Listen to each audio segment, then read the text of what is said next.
make it super clear to your staff member what they need to do from a performance point of view, and that's tied to a monetary outcome, then it's super clear. Then your performance reviews each year are going, how did you go? Did you do those 5 things? Cool. Your 15 grand pay rise is in the post. No, you only did 3. Okay, well then it's not going to be 15, it's going to be 7.5, or it's going to be 10. Then it's very, very clear what they're being measured against. So that is how you run the pay review process. Alrighty, team. Today I want to talk to you about the pay review process and sort of what to do and how to run a really effective pay review and really staff and performance review process. So fresh off a training call with our boardroom clients today, obviously, we're into July, so that it's quite topical at the moment. Like staff are kind of wanting to and starting to expect that, pay reviews, performance reviews and all sort of stuff are starting to happen in the new financial year. Obviously, it's completely up to you and how you run your business and when you do these types of things, but typically most businesses do this sort of thing in July because it's new financial year, new budgets have been set, etc., etc. The question from one of our amazing boardroomers is around how do you run the process properly to not only set up proper expectations with your staff around like the remuneration they're going to get, the pay rise, the bonus, and that sort of stuff, but also to kind of remove the whole, staff talk. And after a few beers, they're kind of chatting about, oh, what bonus did you get? Or what pay rise did you get? Oh, that's not fair. That's, all that kind of cultural stuff that happens, and how do you kind of mitigate that? So that's what I want to talk through in today's training. So I guess first things first, I think a lot of business owners shy away from this process because it's got money in it and it's got like culture and team performance and that sort of thing. But honestly, if you can get the performance review and the pay review process right, it does amazing things for your culture. And let me explain why. And so the process that I outlined with our boardroom clients today was like more transparency is better than none. And the premise behind that is that, so for example, if you're sitting down with a staff member and it's July and you're setting their goals for the next 12 months ahead, and hint, if you're not doing this, please start doing it, because most businesses don't. Actually, most businesses don't sit down with their staff and go, what are your goals ahead? Let's work out a plan to get you there, etc. So first things first is you want to have a really, really kind of structured performance review process in place. And so, for example, July, you're sitting down with your staff member and you're going, obviously you're reviewing their results from the previous year. But the main thing is, okay, what's the year ahead look like for you? Like, what kind of new skills do you want to build? What position would you like to move into? Is it from engineer to senior engineer, or from designer to senior designer?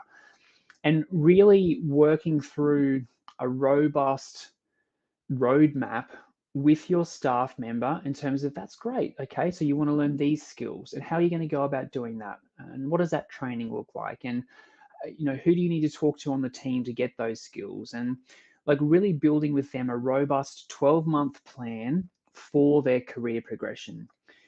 And so then what you can do is go, okay, great. This has been a fantastic discussion. Let's now look at the pay review process.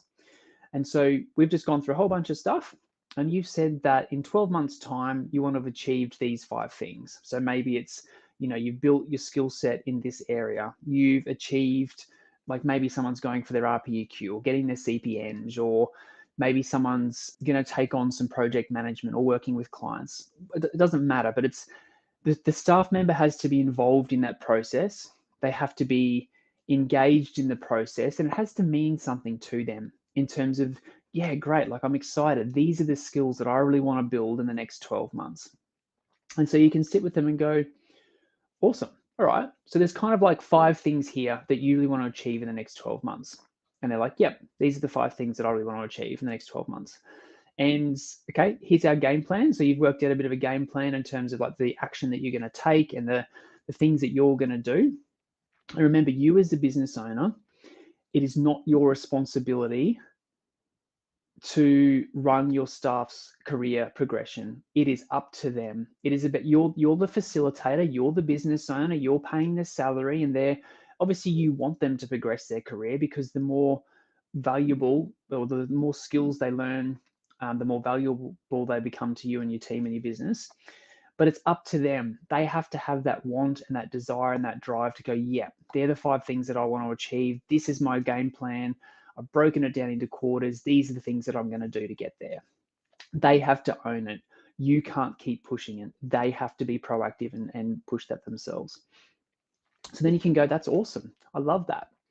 So based on what level you're at in the business now, and these 5 things or these 10 things that you're going to achieve in the next 12 months, I'd be really happy to offer you a 10 grand pay rise or a 20 grand pay rise. If you achieve those 5 things, you would go from 120K a year to 130K a year. Does that sound reasonable to you? So this is the transparent part of the process.